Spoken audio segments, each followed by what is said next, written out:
Welcome to the Thought Snob Podcast. I'm Paula Swope. Let's get snobby.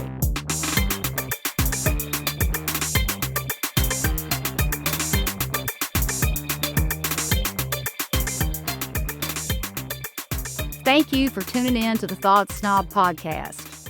Today's episode is about mental health awareness and how the stigma has lessened over time, but very much so still exists, and it still blocks access to receiving mental health treatment. I just spent the last 45 minutes talking with Jason Staats. He's the CEO of Sun Behavioral Health Kentucky, which operates a psychiatric hospital in Erlanger in partnership with St. Elizabeth Healthcare and an intensive outpatient facility in Lexington. Everyone needs to listen to what Jason says about mental health, even if you don't struggle with mental health issues, because I guarantee someone close to you does. Jason brought up so many things that I hadn't considered before, especially how we should communicate with children and teenagers and the red flags we should be aware of if a younger person in our lives is concealing an internal disturbance. So thank you for being here with me again. And if you love the Thought Snob podcast, don't forget to like and subscribe so that you always get notifications of when new episodes are aired. I think you're the first person that I've had on the podcast that is an eternal kernel. I graduated from EK. Really? Uh-huh. Nice. Yeah. Well, I love to be the first on that, to be the guest. Yeah. The first, Yeah. And I think you're also one of the few, I may have had, one other person I think that's been on the show. That's from our neck of the woods. I know you're from southeastern Kentucky, and you can tell by listening to me. I'm from eastern Kentucky. My family's actually from Jackson County. Okay. Yeah, I was born in Lexington, but grew up in Madison County. So where are you from in southeastern? So I'm in the Laurel County, London area. So Chicken Okay. Festival territory. Yeah. Yeah. Yeah. And I worked in southeastern and eastern Kentucky for a really long time because I worked after I graduated. I got a bachelor's and a master's from EKU. And after I finished up those degrees, I went to work for the university. And then I went to work for Berea College. And so that work took me out to all the counties because I was like an extension agent. And so I served all those rural school districts. And so I got real familiar with southeastern and eastern Kentucky. Yeah.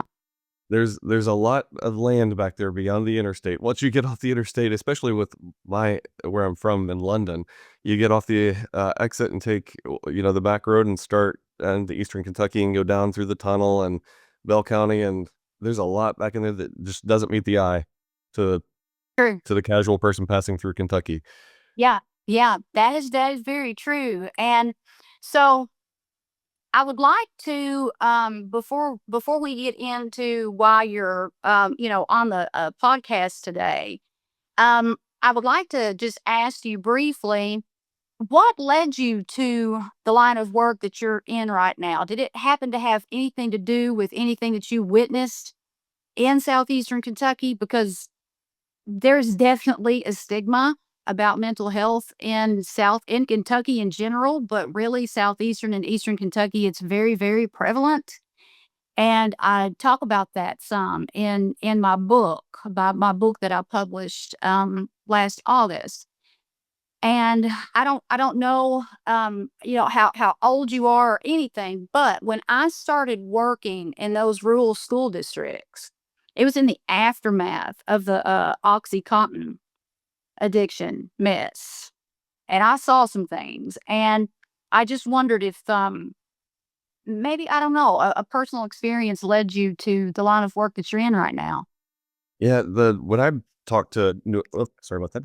Turn that off. My new employees that come work for us, one of the things I say to them is I see a lot that people who work in behavioral health or work in the behavioral health or substance use field most of the time have something personal. We all have a little something tied to mental health or concerns that we've had or issues we've had or our families or something we've witnessed personally. So I think we all have some degree of a personal experience that you end up working in mental health, and you have a passion and can be compassionate to patients. So I think there's a lot that drew me into this field. Partially is because I see the underserved need that's out there. And as you had mentioned, and a lot of the areas that we're from and some of the systems that we are in, you can see the gaps. And the more that you see those gaps, you think, gosh, there's nothing even on its way to filling that gap in certain parts of the country, and certainly in Kentucky. But just because there's not a lot of professional services that are in all of the little areas. So Yeah. yeah, there are things in my life that I tie to my passion and drive to want to serve in this industry. But in general, I think what keeps me motivated is seeing the unmet need, and that's kind of what Sun, the company I represent, Sun stands for solving unmet needs. So we identify those areas and those things that are gaps, and try to fill those gaps with what we know best, and what we can provide that maybe other agencies or other disciplines and professionals can't or don't know what to do with those things. Right.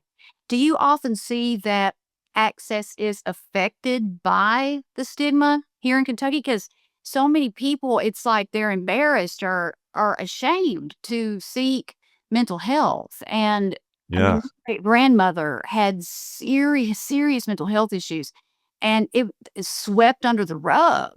Like she was an embarrassment. And so I just wonder, is that something that you see often?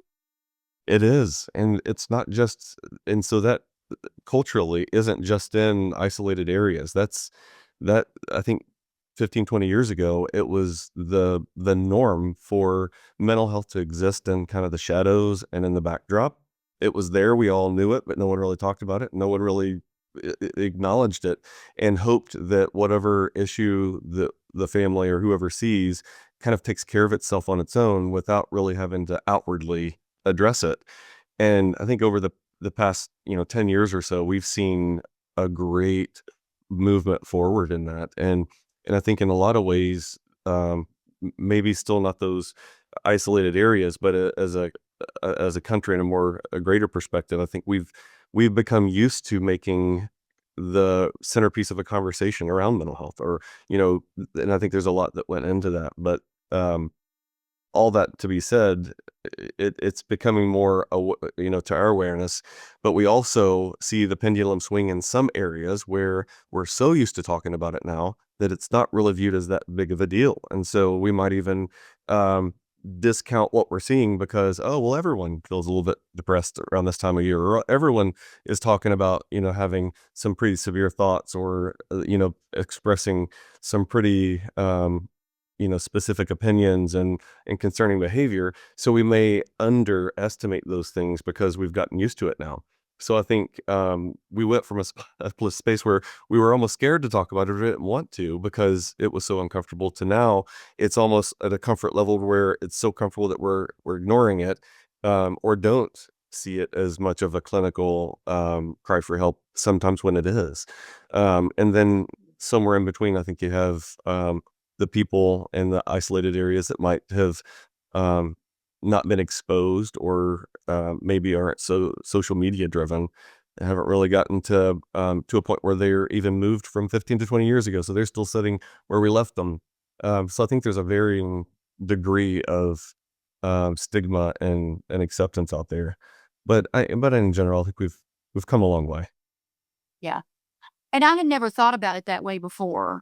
Like, because of the stigma, maybe you're missing things in people who are suffering, and it's not black and white. You never know. You hear so many stories about people committing suicide, and people seeing them an hour before and they were joyful and they were laughing, and it's all just, I don't know, it's mesmerizing to me, but so sad, on the other side of it. But that's a great point. I never thought about it from that perspective before. So at Sun, um, so Sun, and I love the acronym solving unmet needs. And so, would you give us maybe an example of just how you're doing that? I mean, on a on a daily basis here in the state of Kentucky, because you have more than one location, right? I know you're in Yep. Erlanger and in Lexington. Right. Yeah. And so those are two campuses that we have, and then kind of a pop out of the Lexington site. We have two other programs that are embedded into a school in Lexington, and so in the Fayette County school system, as well as a program that we operate in the Clark County school system for elementary kids.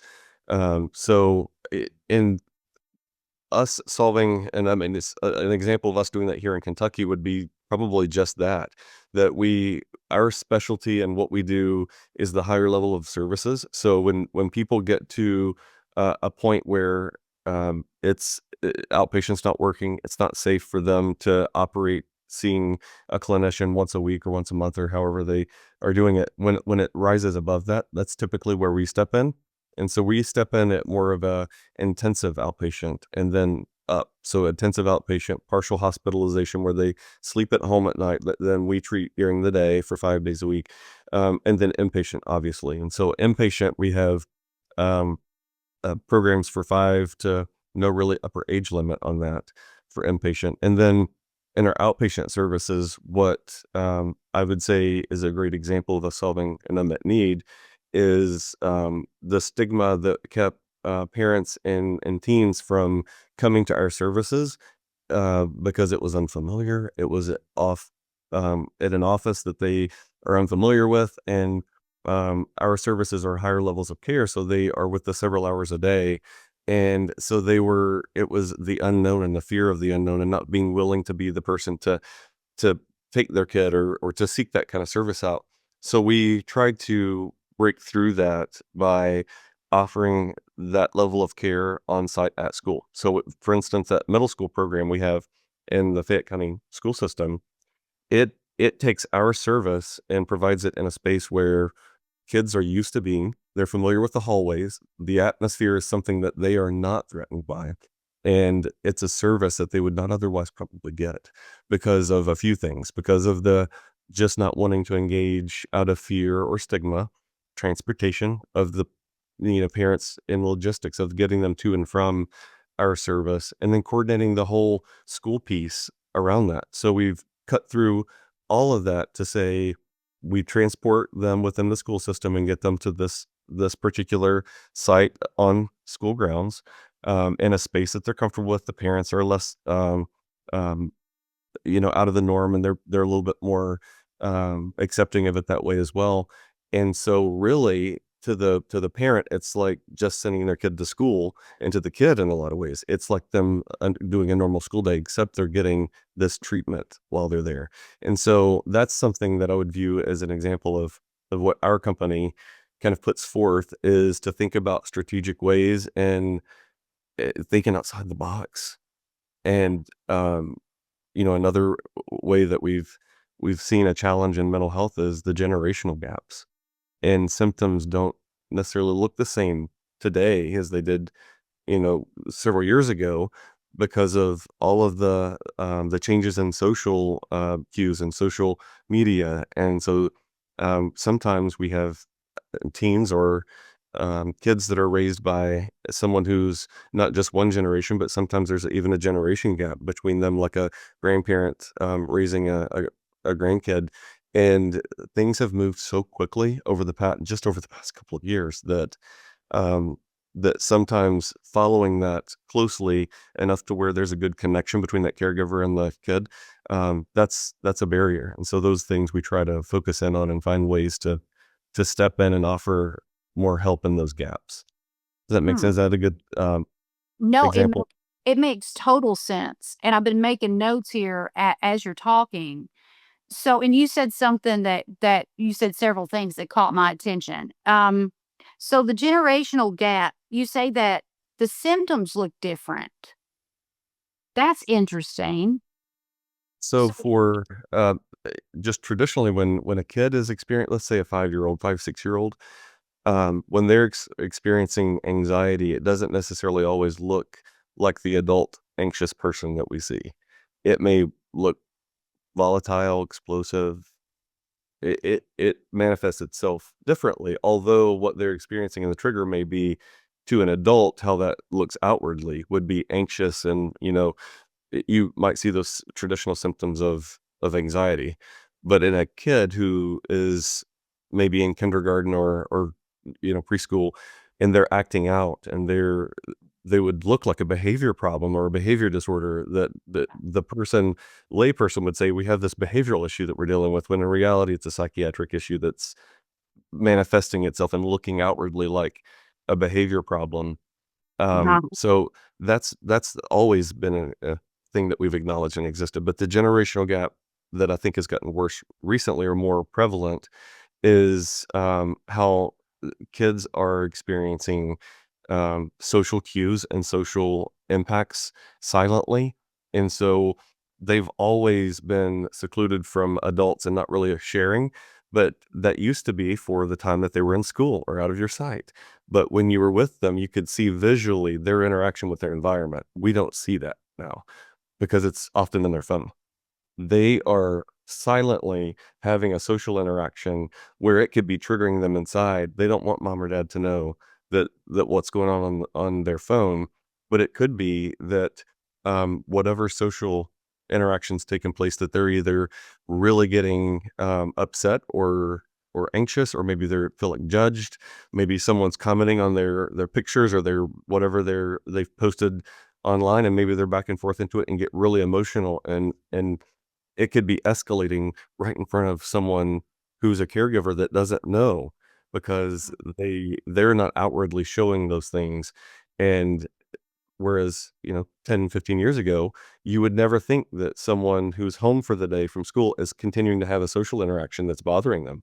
Whereas maybe that is going on today, where they continue to experience maybe even bullying up until their last waking hour of the day, that they're seeing it on their social media page, where someone is commenting or not commenting, or judging, or making comments that you're trying to read through or understand. And it's very complex compared to just a few years ago.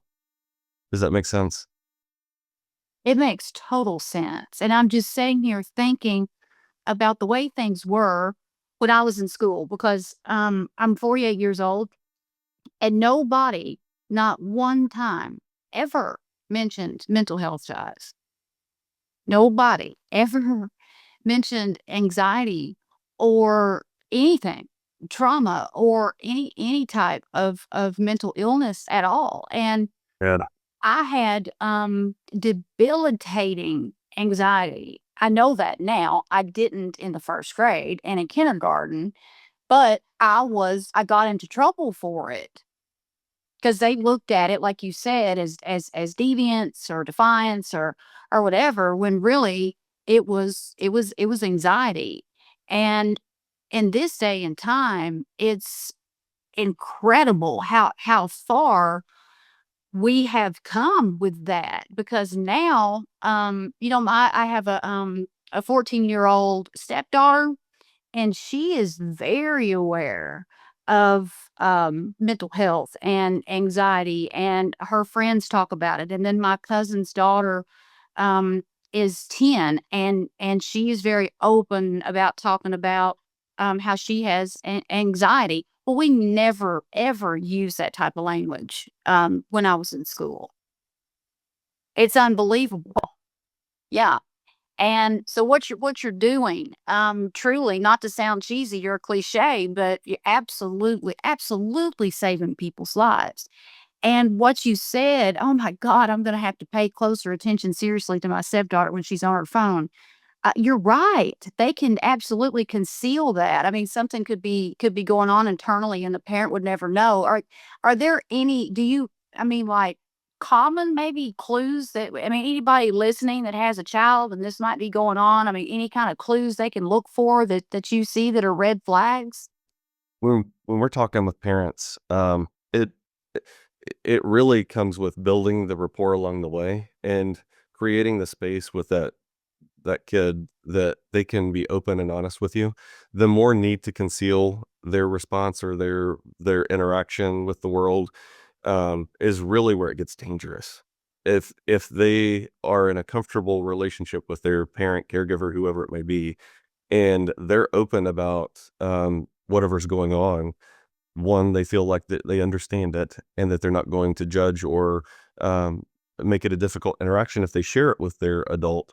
So I think what most parents is what I would say the first most important thing to do is, even when there's not an issue, make it an open relationship with your kid, um, and try to keep from them getting to a point where they would want to not invite you into something they're feeling a certain way about, anxious or depressed or frustrated about. Um, Sadly, I think some of the caregivers that are at high risk to create that gap, they're not always aware enough to try of how to even get that close relationship because the gap exists for a reason. Yeah. And either they just don't understand it or they, by want or ability. But I think, yeah, warning signs would be isolating, and not wanting to interact, because obviously, if you can get someone to interact with you, you can see a little bit more of their mood.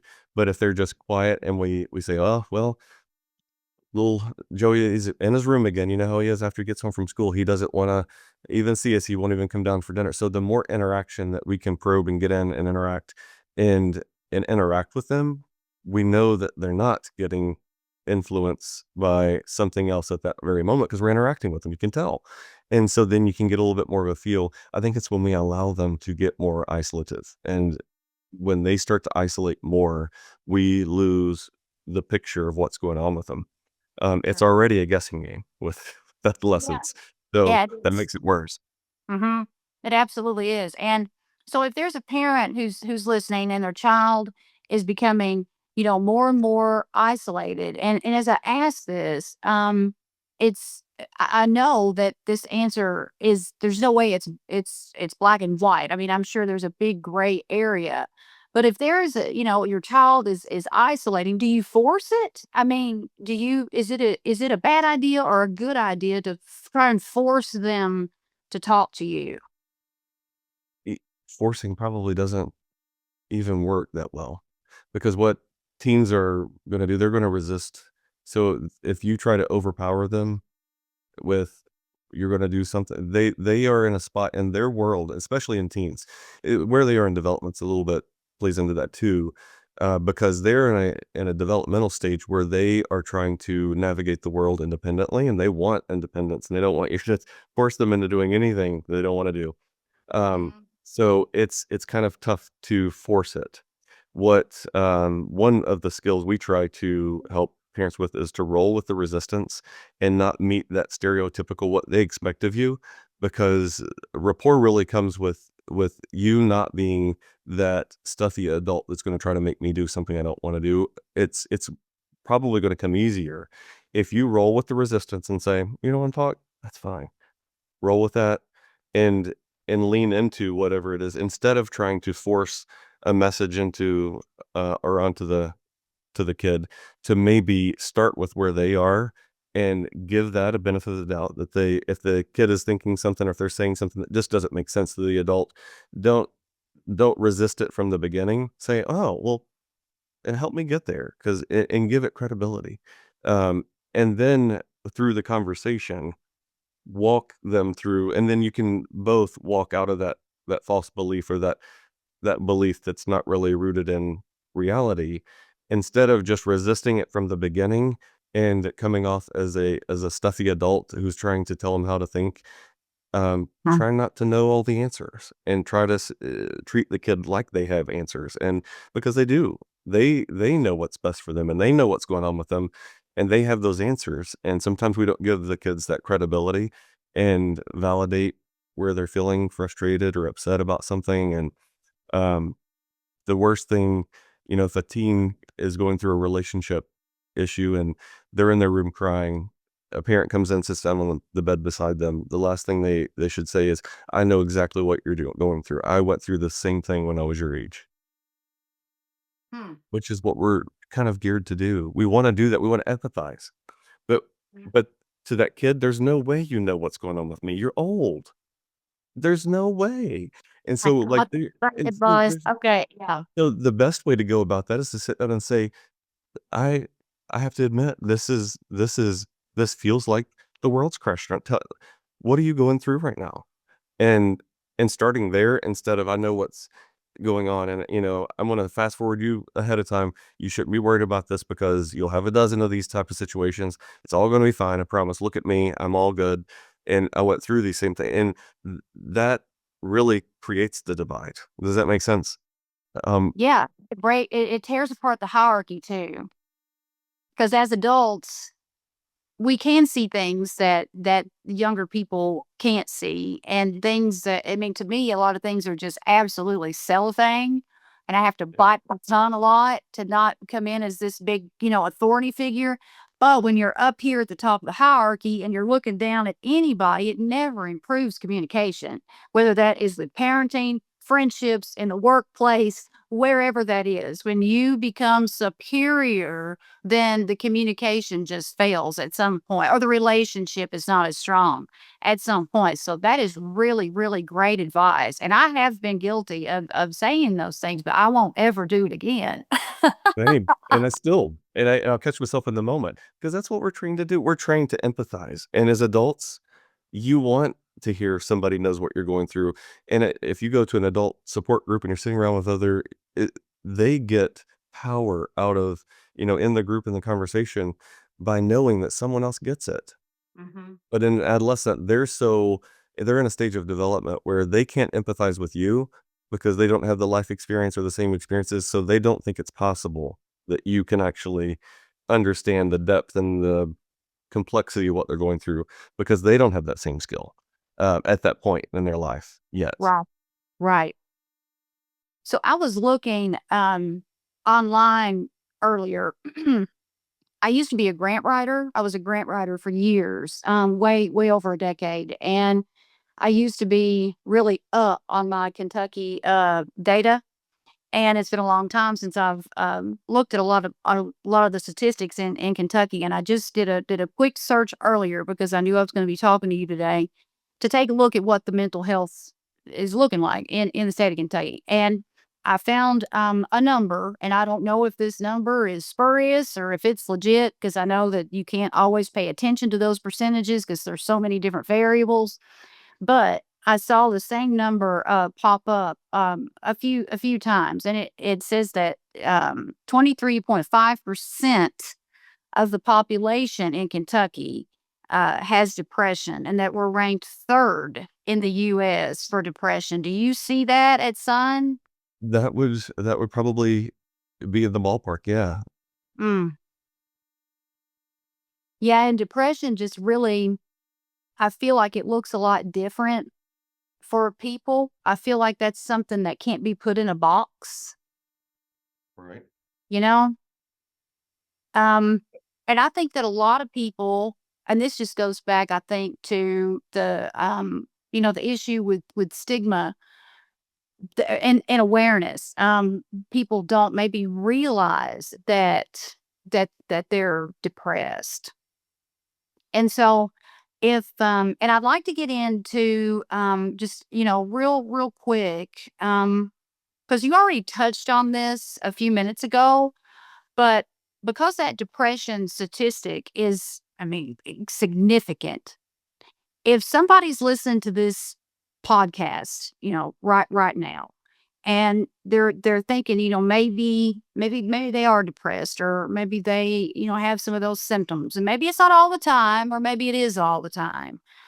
Um, what do you have to say to those folks, and what kind of guidance can you give them, and maybe how can Son help someone who doesn't really fully maybe understand what's going on? They just know that something isn't quite right.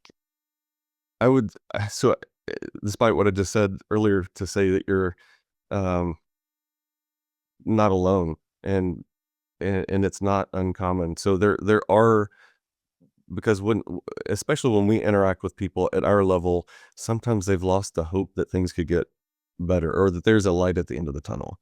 And you're so far, and if you get too far into it, it feels like that there's nothing that could help the situation. You think there's no possible way I could feel better, but there is a way. And we only know the best way for you by talking to you. Everyone's pathway to feeling better and everyone's journey to, or the right combination of things that works for them. We only know that by including the person who's affected. So it may be a different treatment plan for everyone. And so you get from mental health treatment what you invest into it. If you're fully investing into sharing, opening, giving, you're putting all the issues on the table, then we're likely to be able to help you. Um, Mhm. and it starts with your willingness to give it a chance. And um, and if it doesn't click the overnight at the very first time that you reach out or see someone, give it a chance to work. And there are many different levels of care, ways of getting care, and ways of getting support. There's things that involve medicine, things that don't involve medicine. There's support groups versus professional treatment, and you don't even know what all's out there until you make the first call for help, and to just say what's out there, and and and figure out what might be the best for you. I know for us, if someone does need an assessment, or if they're that much of a crisis, and they are um, in a dark place, or their family member is, and they just don't know where to turn, I usually recommend that they just give us a call and schedule an assessment, either in person here with us at either of our campuses, or virtually if they don't want to leave their house, if they really need an in the moment where they are assessment.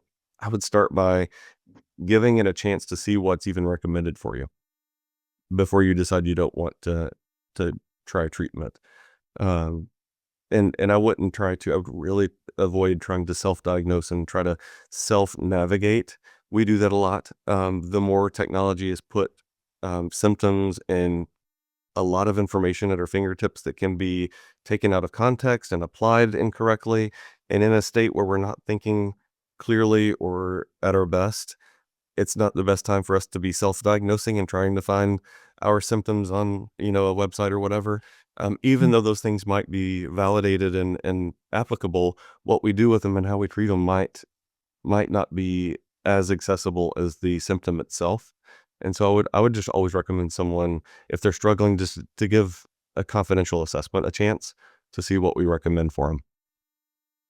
Yeah, there are people who are listening. I want them to know that there is hope and there is health. I'm sorry, there is hope and there is help. And if you feel like your mental health, you're struggling, um, there's so many resources out there. And the episode with the young guy, the 23-year-old that jumped off of Glacier Bridge, I think it was on Friday. He was 23, his last name Patel, and he was actually, I think, from Madison County, I mean, where I grew up. And I can't even begin to relate to that. I can't imagine getting to a place where that would feel like a solution. And so that's why I really wanted to ask you that question. You got any advice for people as far as what they can do and the resources that are out there, because there is tons of help and tons of resources. And um, Sun is one of those places. And I've got a note here. When I was talking to Deborah about what we were gonna discuss today, there's a note here and it says, um, mental health doesn't take a summer break or a vacation. And that is a really profound statement because it doesn't, because usually there isn't a cure, right? I mean, Right. have to manage it.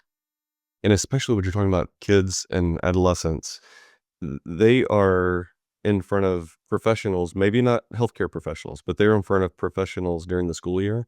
And I think I'd made that comment to Deborah once, in that we're pretty high risk coming into the school year, because you see from the summer, kids maybe have been away from treatment. They've been away from professionals that are seeing symptoms, and families that may not know professionally what they're seeing, they may tide through and deal with some behaviors through the summer that that they've gotten either accustomed to or gradually became the norm for the kid.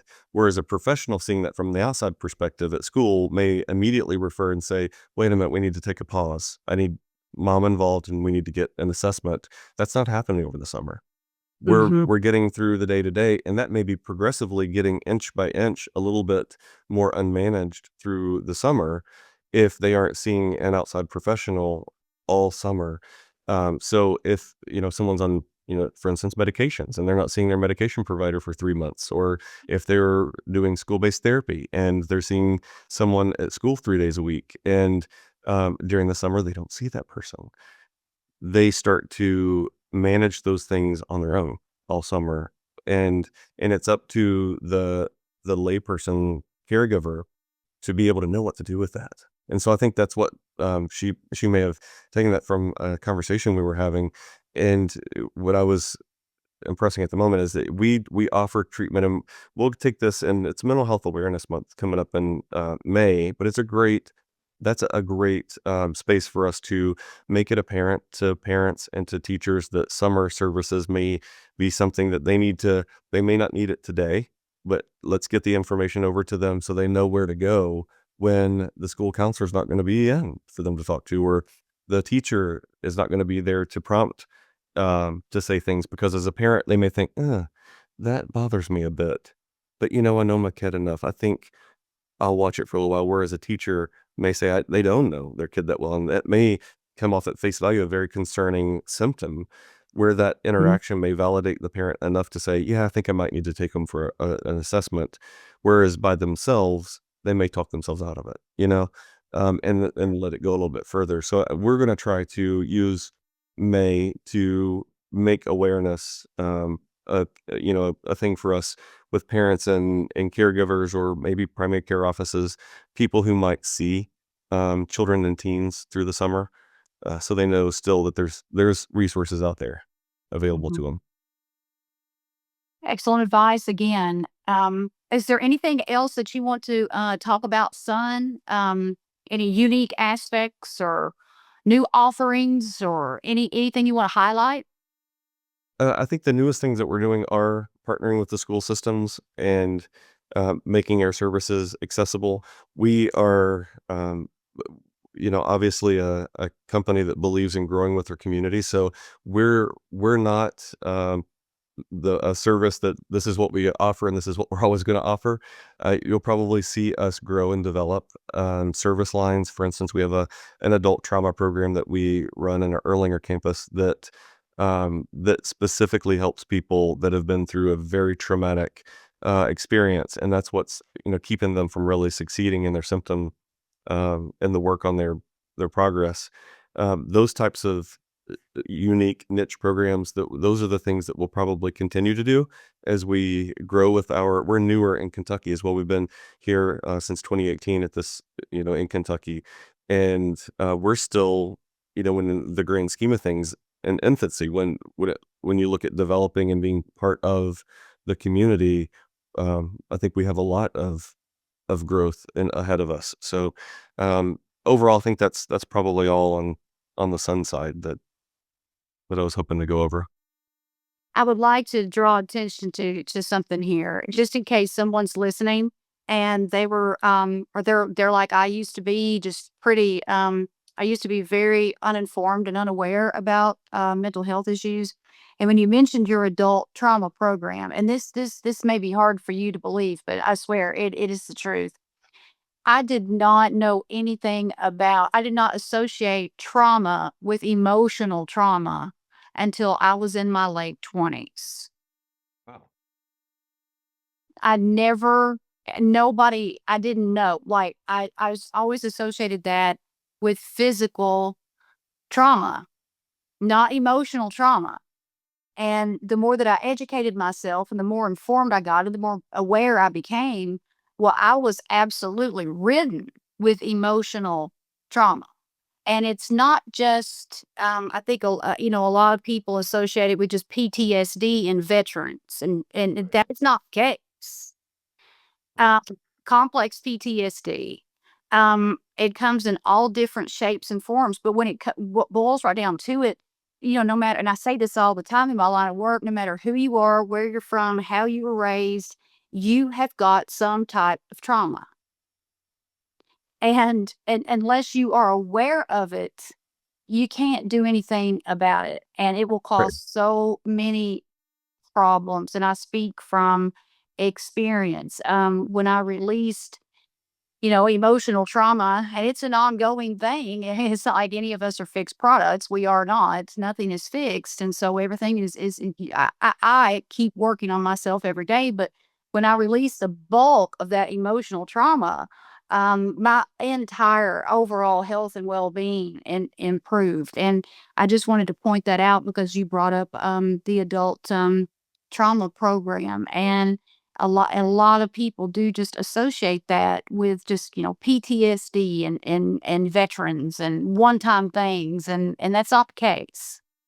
If there are several self screens, and I think as adults, many people, I think more than you would believe, would find themselves having the same experience, that eye opening comment that you just made, that they don't realize that what was just what everyone went through as a kid in a household, and whatever the story may be, when you get down to it, it's probably shaped them in a traumatic way. And there's probably more people that identify with traumatic events than what they even realize. Mhm. There's like the ACEs is one of the, the little screening things that people use, and looking through and checking the boxes on those, it it impacts more people than what meets the eye. And we're talking like domestic violence. We're talking, some things that you witnessed as a kid that you may not hang on to as a active thought every day, but it is hanging on dormantly, Yeah. um, back there, and it's driving some things for you. And I think Yes, that those are absolutely. surprising. Yeah, yeah, and, your subconscious beliefs, it comes out. I mean, it comes out in our behaviors when it's not dealt with. And I think that a lot of people too, I know I did, and then in my line of work, just, working with people one-on-one as a life coach. I'm not a doctor, I'm a life coach. I see that a lot of people can downplay those little micro traumas, like those things that happen, those breakups, those job losses that really, really, really upset us. But we're like, oh, keep going. It's not that big of a deal. But then they add up and they accumulate, and it's like at some point. And I just want to draw attention to that as well. If something upsets you and it uproots your existence, no matter how big or small that you may think that it is, or another person thinks that it is, if it uproots you, if it upsets you, then it's legit, and it's something that can get deeply embedded in you. And so trauma is usually the root cause of most of the clients that I work with. It's usually the root cause of a lot of their problems. And I If just they want were to put everything on a timeline, they would see that a little bit more visually too. If they yeah. were to map out the points in their life where they went through key moments, and maybe what they would identify as a key low moment, looking at what's happening around that. And when you map it out, I think they would see more of a design and how it impacts. And you may have some the worst times in your life may go very much hand in hand with things that we didn't identify as trauma before, but looking back at it together, you may see that actually they trigger the way Mhm. that life cycled for you, for Mhm. some of those people. Mhm. Yeah. Yeah, you're exactly right. And this conversation has been great, and I knew that it would be. And so I would just like to close it out by thanking you so, so, so much for being here and being patient during my little tech issue there in the beginning. And will you just let people know how to find you? And I'm going to link all of your information with this podcast episode. But just in case somebody's driving down the road and they can't take a look at the website or whatever, just a general overview of how they can find you. Yeah, sunkentucky.com has all of our information on it, and there is there's a link on there that if someone wants to learn about anything specifically. There's some stuff on there, but most importantly, you can connect with us and do even a virtual assessment with someone in the moment, or you can call in and talk to us. So 24 hours a day, 7 days a week, our hospital is open as basically kind of like a mental health emergency room, so that we are available by phone and in person or virtually, to help navigate a situation. There's a crisis going on at all points of the day, probably somewhere. And that's why we're here, is to help people go through that crisis. And we know it doesn't happen on a 9 to 5. So a lot of people start with their website. So feel free to call us or reach out. Let us help navigate whatever you're dealing with. That's wonderful. Thank you so much. Well, I appreciate you. And like you said, it's great to talk to somebody that's eternal carnal. Oh, I know, right? I know. Yeah. No.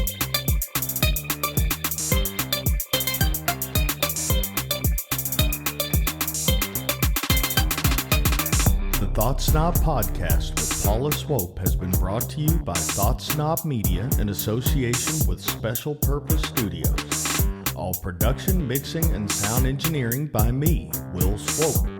We hope you've enjoyed this podcast. Please take a few seconds to give us 5 stars and leave a review. See you on the next Thought Snob Podcast with Paula Swope.